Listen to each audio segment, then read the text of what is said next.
नमस्कार दोस्तों, धर्म रहस्य चैनल में आप सभी का एक बार फिर से स्वागत है। आज हम लोग माता शाकंभरी के एक रहस्यमयी कवच की साधना के विषय में जानकारी प्राप्त करेंगे, जिसके माध्यम से स्वयं भगवान स्कंद, जो कि उनके पुत्र भी हैं, ने अपनी सुरक्षा को बढ़ा लिया था, जिसकी वजह से तारकासुर ने भी उनका कोई अहित नहीं कर पाया था। तो सबसे पहले माता की संक्षिप्त कथा के विषय में जानते हैं और उसके बाद इनके कवच को जानेंगे, जिसका रोजाना पाठ करने से सिद्धि प्राप्त की जा सकती है और फिर उस व्यक्ति के ऊपर तांत्रिक क्रियाएं भी कार्य नहीं करती हैं। माता शाकंभरी को शाक भवानी के नाम से भी जाना जाता है और माता शाक यानी वनस्पति की देवी भी मानी जाती हैं। इसी अवतार में दुर्गम नामक महादैत्य का वध करने के कारण दुर्गा देवी के रूप में इनकी पूजा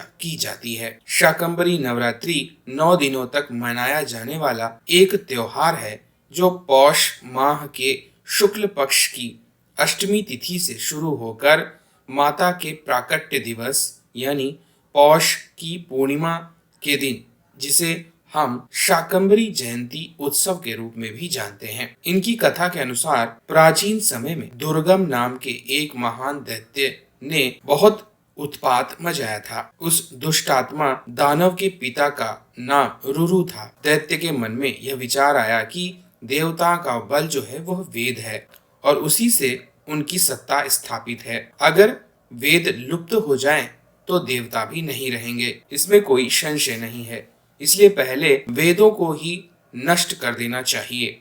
यही सोचकर वह दैत्य तपस्या करने के विचार से हिमालय पर्वत पर चला गया। ब्रह्मा जी के मंत्रों द्वारा उनका सिद्धिकरण प्रयास करने लगा। वह केवल वायु का रस पीकर ही जीवित रहा। उसने 1000 वर्ष तक बड़ी कठिन तपस्या की।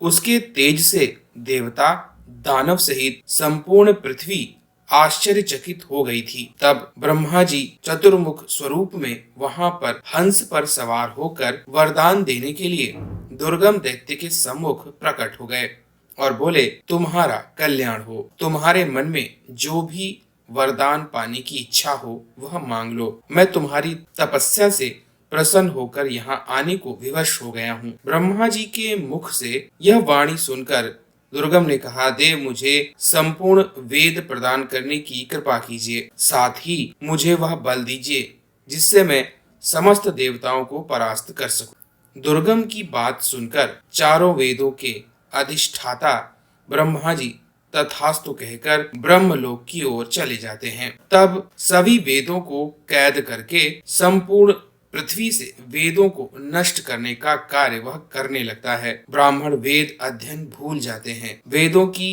कारण समस्त क्रियाएं और ब्राह्मण अपना धर्म त्याग कर भ्रष्ट आचरण करने लगते हैं। इससे स्थिति भयंकर हो जाती है। देवताओं को हवि न मिलने के कारण उनका बल नष्ट होने लगता है। इससे वर्षा ऋतु बंद हो जाती है, अकाल पड़ जाता है। तब इस भीषण परिस्थिति से बचने के लिए सभी देवता, ब्राह्मण इत्यादि हिमालय के शिवालिक पर्वत श्रृंखला पर चले जाते हैं। वहां पर समाधि ध्यान के पूजन द्वारा देवी की स्तुति करते हैं। वह सत्य व्रत 9 दिन तक करते हैं। तब सबके भीतर निवास करने वाली महाशक्ति वहां पर प्रकट हो जाती हैं और तब उन्हें सभी प्रणाम करके उनसे यह कहते हैं कि हे माता, आप आज नील कमल के समान पुष्प पर सुशोभित होकर आई हो। आपका यह स्वरूप अयोनिजा है। करोड़ों सूर्यों के समान चमकने वाला आपका यह करुण स्वरूप अपार करुणा का सागर है। आप जगत की रक्षा कीजिए और जगत को देखिए, अपनी माँ के बिना यह कितना सूना हो गया है, कितने कष्ट यहाँ आ गए हैं। तब माता स्वयं अपनी आंखों से समस्त पृथ्वी को देखती हैं। कोई स्थान छूट न जाए, इसलिए वह सहस्त्र नेत्रों से जगत को देखने लगती हैं। उनके यह हजारों नेत्र जब देखते हैं तो वह रोने लगती हैं। उनकी आंखों से जलधाराएं पृथ्वी पर गिरने लगती हैं और इसी से भयंकर वर्षा शुरू हो जाती है। तब वह शताक्षी स्वरूपा समस्त जीवों को जल के कारण भोजन देने वाली और अपने शरीर से विभिन्न प्रकार के स्वादिष्ट फल, शाक, सब्जियां पृथ्वी पर उत्पन्न करने वाली बन जाती हैं। इसी कारण से इनका नाम शाकंभरी पड़ता है। यह देखकर कि पृथ्वी पर देवी शक्ति प्रकट हुई है, उनसे लड़ने के लिए दुर्गम वहां आ जाता है। तब देवी शाकंभरी और दुर्गमासुर में भीषण युद्ध होने लगता है। 21 दिन तक लगातार लड़ाई चलती है। 21वें दिन माता जगदम्बा शाकंभरी अपने 5 बाणों से दुर्गम की छाती को छेद देती हैं और वह प्राणहीन होकर नीचे गिर जाता है। समस्त वेद स्वतंत्र हो जाते हैं और तब सभी दुर्गमासुर के नाश करने के कारण देवी को दुर्गा नाम देते हैं और हमेशा देवी का यह स्वरूप अत्यंत करुणामय होने के कारण संपूर्ण कामनाओं की सिद्धि देने वाला होता है। इतना ही नहीं, देवी के इसी स्वरूप के कवच के पाठ के द्वारा स्वयं स्कंद ने त्रिपुरासुर पर विजय प्राप्त की। उनके चारों तरफ माता शाकंभरी का कवच विद्यमान था, जिसके कारण त्रिपुरासुर उनका कुछ भी बिगाड़ नहीं पाया और अंततोगत्वा उनकी विजय हुई थी। इसी कारण से देवी शाकंभरी की इस कवच का जो भी पाठ करता है उसको अनगिनत लाभ प्राप्त होते हैं। तो चलिए पढ़ते हैं इस पाठ को और जानते हैं इसके विधान के विषय में। सबसे पहले माता शाकंभरी की प्रतिमा को स्थापित करके पंचोपचार से उसका पूजन करें और स्वयं नीले वस्त्र धारण करके रुद्राक्ष की माला अथवा नील माला, हकीकी नीले रंग की माला से भी माता की साधना कर सकता है और रोजाना 108 बार पाठ करे। 51 दिन ऐसा करे तो कवच पूर्ण सिद्ध हो जाता है और फिर ऐसे साधक का कोई भी तंत्र नुकसान नहीं कर सकता है। शुक्र उवाच शाकंभर्यास्तु कवचम सर्व रक्षा करम नृणाम यन्य कस्य चिदाख्यातम तन्मे कथय षण्मुखम। स्कंध उवाच शक्र शाकंभरी देव्या कवचम सिद्धिदायकम कथयामि महाभाग शृणु सर्वशुभाभवम्।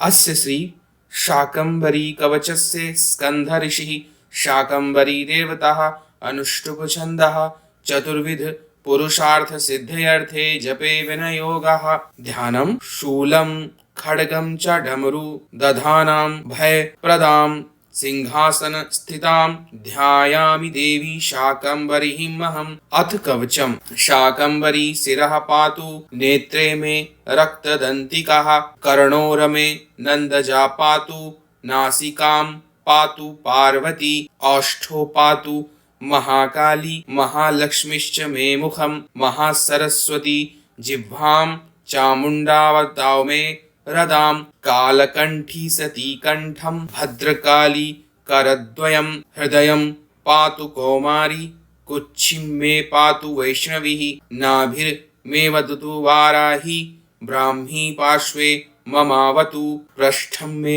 नारसिंही च योगीशा पातु मे कटिं उरु मे पातु वामार्जुननुनी जगदम्बिका जंघे मे चंडिका पातु पादौ मे पातु शाम्भवी शिरः प्रभृति पादान्तं पातु मां सर्वमङ्गलः रात्रौ पातु दिवा पातु त्रिसन्ध्यां पातु मां शिवा गच्छन्तुं पद पातु तिष्ठनं शयानं पातु शूलिनी राजद्वारे च कान्तारे खड्गिनी पातु मां पथिः संग्रामे संकटे वादी नद्धुत्तारे महावने भ्रमणेनात्मशूलस्य पातु मां परमेश्वरी गृहं पातु कुटुम्बं मे पशुक्षेत्र धनाधिकं योगक्षेमं च सततं पातु मे वन शङ्करीम्। इतीदं कवचं पुण्यं शाकंभर्या प्रकीर्तितं यत्र त्रिसन्ध्यां पठेत् चक्र सर्वपदि च मुच्यते तुष्टिपुष्टि तथारोग्यं संततिं संपदं च शम शत्रु क्षयं समाप्नोति। कवचस्यास्य पाठतः शाकिनी डाकिनी भूता बालग्रह महाग्रह नश्यन्ति दर्शनास्ततः कवचं पठितस्तुतं सर्वत्र जयमाप्नोति धनं लाभं च पुष्कलं विद्यं वाक्पटुतं चापि शाकंभ्यः प्रसादतः आवर्तन सहस्रेण कवचस्यास्य वासव यत् कामत् यतेद्भीष्टं तत्सर्वं प्राप्नुयात् ध्रुवम् इति श्री स्कंद पुराणे स्कंद प्रोक्तम शाकंभरी कवचम संपूर्णम। तो यह था माता शाकंभरी का कवच। इसका पाठ रोजाना करने से अनेक लाभ होते हैं। धर्म अर्थ काम मोक्ष सभी की प्राप्ति होती है और तीनों संध्या जाप करने से माता का सामीप्य पाप प्राप्त होता है। साथ ही जैसे मैंने बताया, इसका एक माला रोजाना 51 दिनों तक करने से माता के यह सिद्धि प्राप्ति होती है। सिद्धि के विभिन्न स्तर हैं जिनसे अलग अलग लाभ साधक को प्राप्त होता है। तो यह था माता का कवच, जो कि एक सात्विक साधना है और कोई भी इसे कर सकता है। माता बहुत करुणामयी है और सदैव प्रसन्न ही रहती हैं और अपने भक्तों की हर पीड़ा, किसी भी परेशानी को नष्ट कर ही देती हैं। जैसे इन्होंने जगत में आए हुए महान संकट को नष्ट कर दिया था। तो अगर आज का वीडियो आप लोगों को पसंद आया है तो लाइक करें, शेयर करें, सब्सक्राइब करें। आपका दिन मंगलमय हो। जय मां पराशक्ति।